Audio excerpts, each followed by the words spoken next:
Ever seen a grade 8 bolt begin to fail before the tool? We're about to make it happen.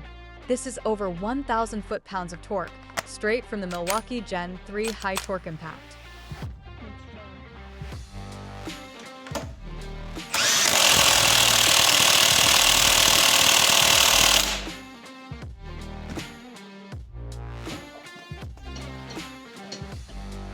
See, grade 8 bolt took a little damage.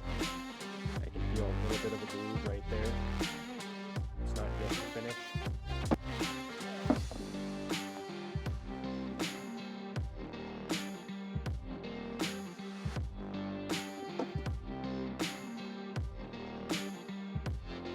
We have a dent in the black finish.